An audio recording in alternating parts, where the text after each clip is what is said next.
प्रदूषणाचा आहेच.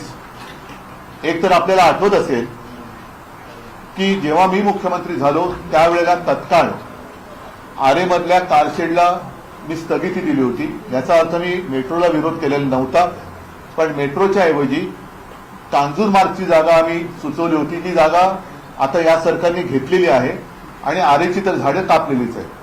आता हे जे काही प्रदूषण आहे हे आरेची जी झाडं कापलेत त्याच्यामुळे नक्कीच वाढलेलं आहे.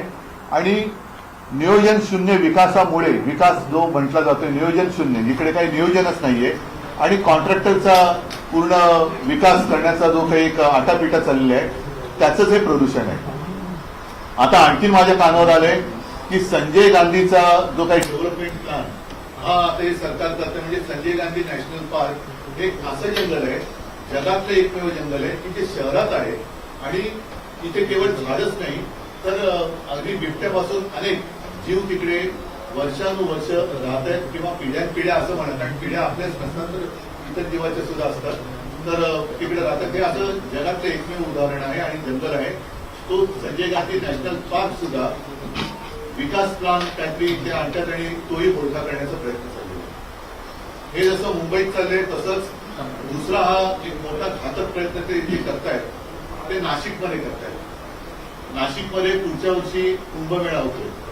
कुंभमेळा व्हायला पाहिजे कारण गेल्या अनेक वर्ष अनेक शतक हा कुंभमेळा होतोय.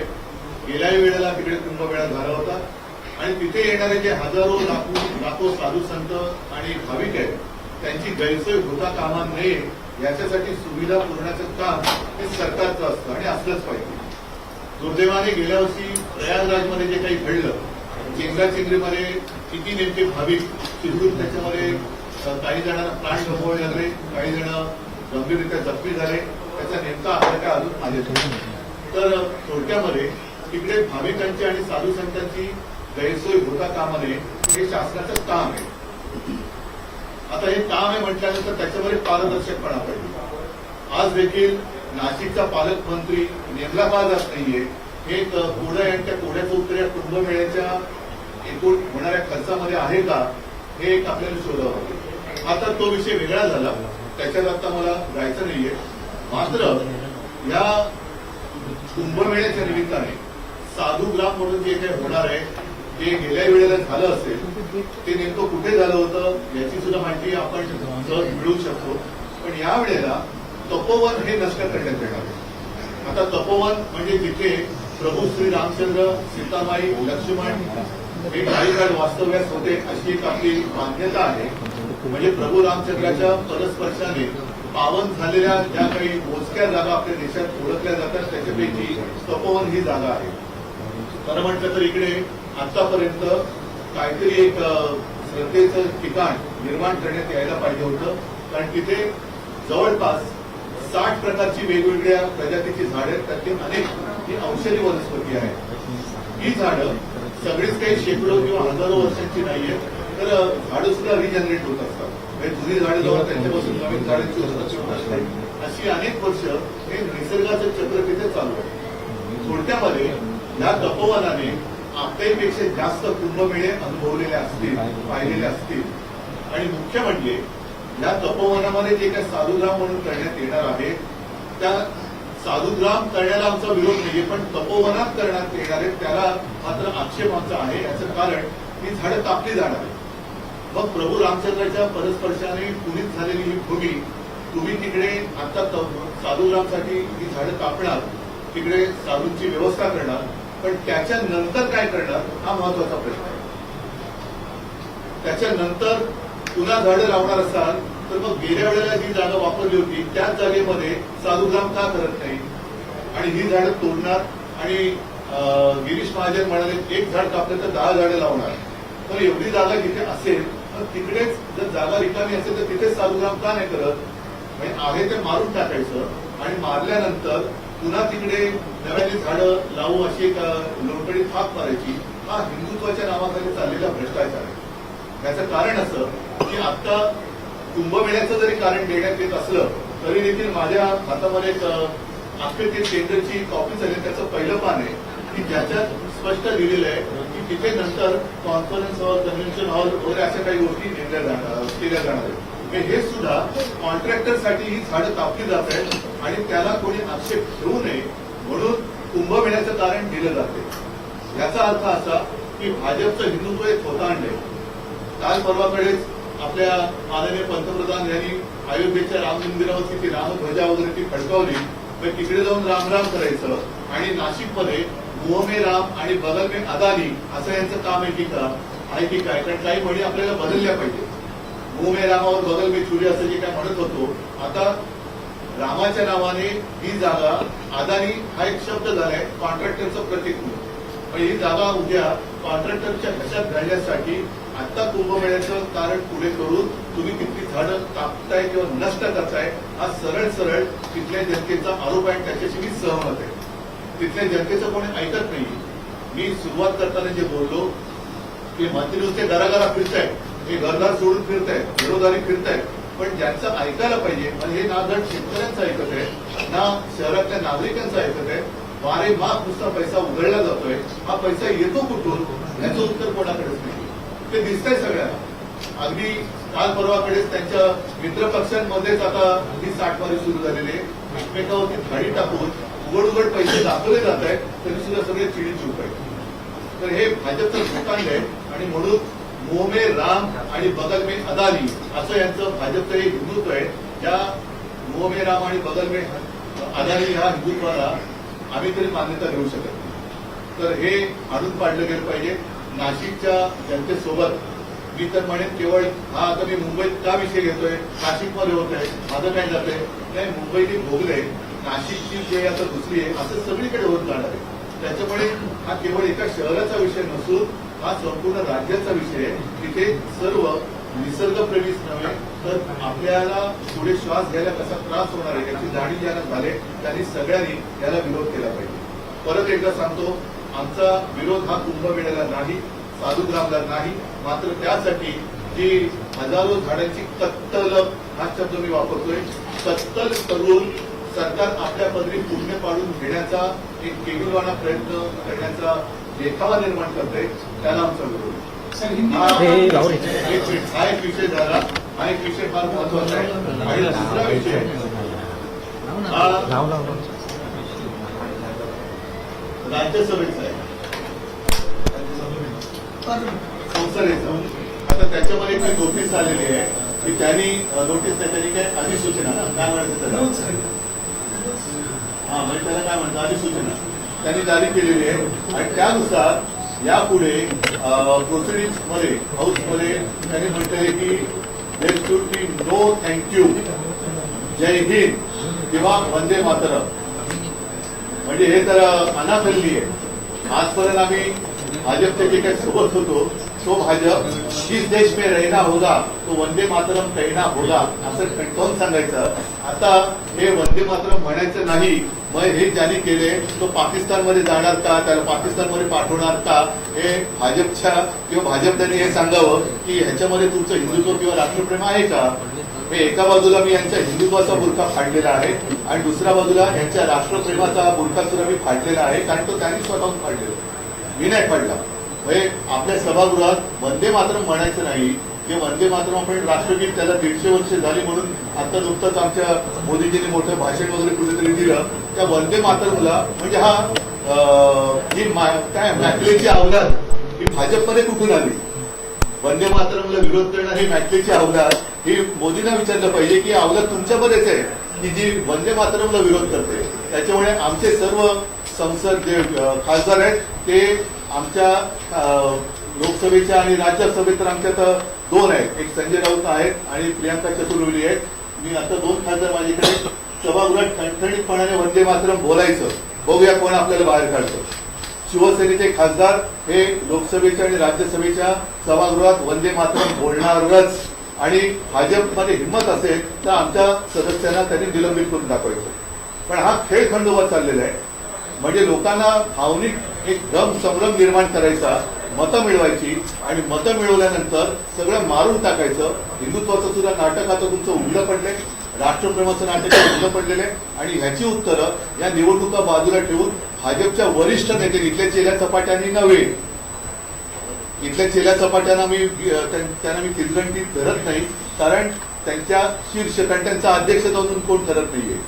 जगातला सर्वात मोठा पक्ष की ज्याला बरेच वर्ष झाली अध्यक्ष बदलताना नामुष्की आलेली आहे, तर भाजपने याचं उत्तर दिलं पाहिजे. दोन्हीचं प्रभू रामचंद्रांच्या परस्पर्शाने पूजित झालेलं तपोवन तुम्ही कोणासाठी मारत आहात आणि आपल्या संसदेच्या सभागृहात वंदे मातरम का बोलायचं नाही, याचं उत्तर आता भाजपने द्यावं. तपोवनाचा जो विषय आहे तिथे अत्यंत महत्वाचा विषय आहे. तिथे लोक पर्यावरणप्रेमी रस्त्यावरती उतरले, शिटको आंदोलन होतं, पण प्रक्रिया काय थांबलेली नाही. ते काही सुरू आहे तिथे काय म्हणजे पुढे केले जाणार, आपल्यातर्फे काय केलं जाणार? नाही, मला पहिलं याचं उत्तर पाहिजे. हे उत्तर मी एवढ्यासाठी बोलवलं की हे महाराष्ट्रातल्या कानाकोपऱ्यात कळू द्या की भाजपचा ढोंगीपणा काय आहे. नुसते पैसा फेको आणि मत मिळवा, पैसा फेको तमाशा देखो, तसं पैसा फेकोवर वोट गेलो, हे जे काय त्यांचं चाललेलं आहे, हा तमाशा तर खूप झाला. हे पैसे सुद्धा जनतेच्या खिशातले आहेत, पण ज्या गुरबीमध्ये हे वागतायत आणि वागताना वागतायत ते वागतायत, पण वरती हिंदुत्व आणि राष्ट्रप्रेमाचं जे काही ढोंग करतायत, हे ढोंग किती काय त्याला वेगळी आहे, ते या दोन गोष्टींना मी दाखवतो. मुंबई महानगरपालिकेचा प्रदूषणासंदर्भात म्हटला, न्यायालयानं प्रश्न मी न्यायालयाबद्दल बोलण्यासारखं आता काय आहे का? न्यायालयाबद्दल बोलून काय उपयोग होतोय का? त्याच्यामुळे कृपा करून मला न्यायालयाबद्दल प्रश्न विचारू नका, बोलून काय उपयोग होतो.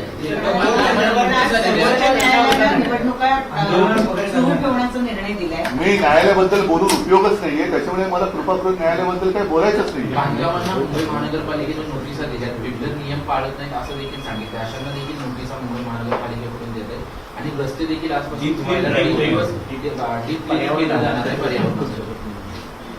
पहिले त्यांचा भ्रष्टाचार स्वच्छ करा. हे वरवरची मध्ये त्या दिल्लीमध्ये टाकलं होतं ना, ते फवारे मारत बसले होते, म्हणजे पाणी सुद्धा वेस्ट, पाण्याचा सुद्धा अपव्यय आहेतच त्याच्यात.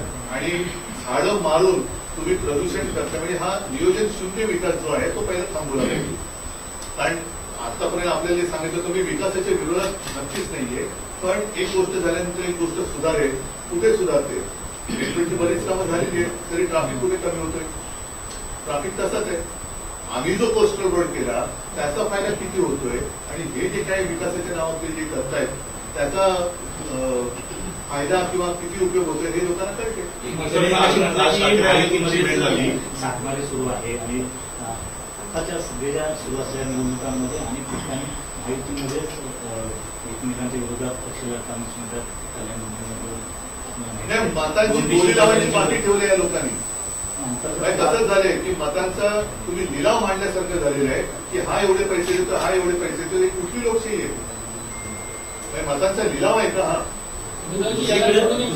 निलेश राणेंनी एक स्टिंग ऑपरेशन केलेलं, निलेश राणे यांनी एक स्टिंग ऑपरेशन केलेलं भाजप पदाधिकाऱ्याचं, त्याच्या घरामध्ये पैसे सापडलेले आहेत. मग तेच मी बोलतोय ना की ही सगळी पैशाची गुरबी आता उघड झालेली आहे. मंत्री पैशाची उघडी बॅग घेऊन घरात बसतो, त्याच्यावरती काय कारवाई होत नाही. हे सगळे भ्रष्टाचार आता एवढे झालेले आहेत की हा भ्रष्टाचाराच्या ज्वालामुखीचा उल्लेख झालेला आहे. हे प्रदूषण त्याचं आहे. सर, काल राज ठाकरे आणि तुमची भेट झालेली आहे, काय महापालिकेची स्ट्रॅटेजी? मी आज जो विषय बोललो तो महत्वाचा आहे, त्याच्यामुळे मला ते दोन विषय मी मांडले तुमच्या माध्यमातून जनतेपर्यंत आपण पोहोचावं.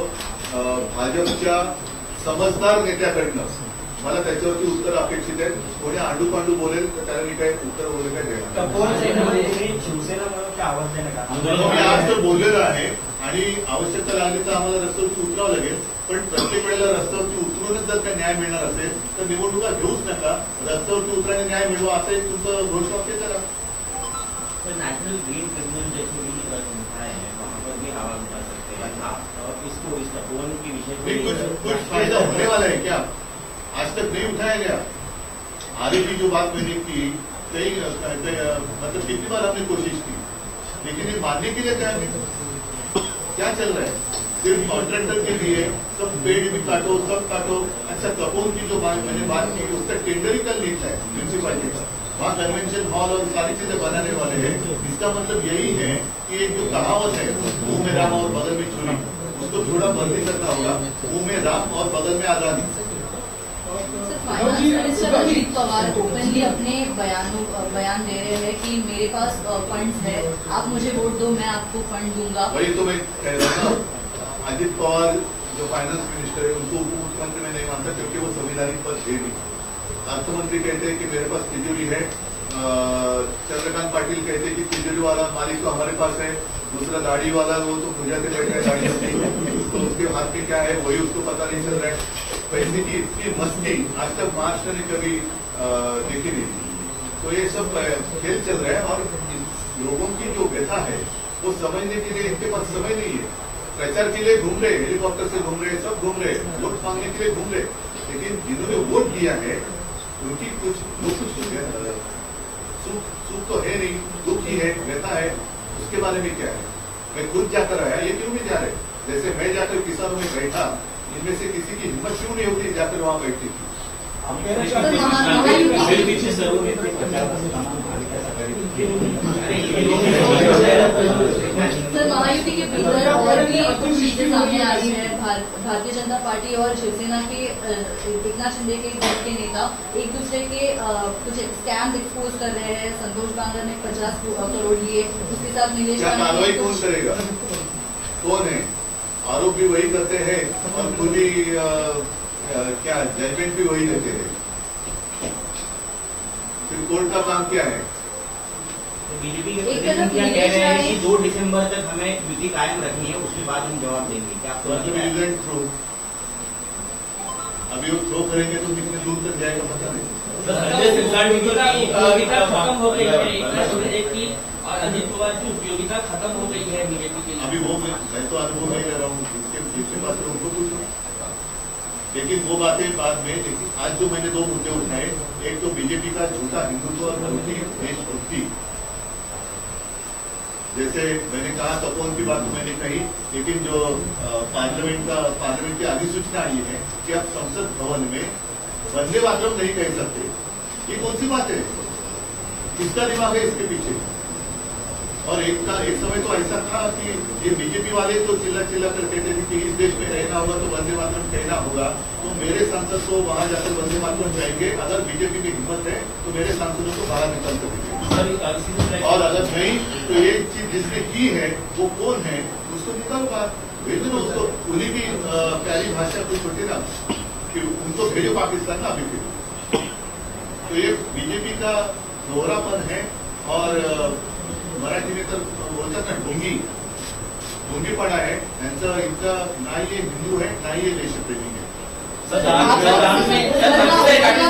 कॉर्पोरेशन में शिवसेना और कांग्रेस की बात करेंगे, 2 विषय महत्वपूर्ण है और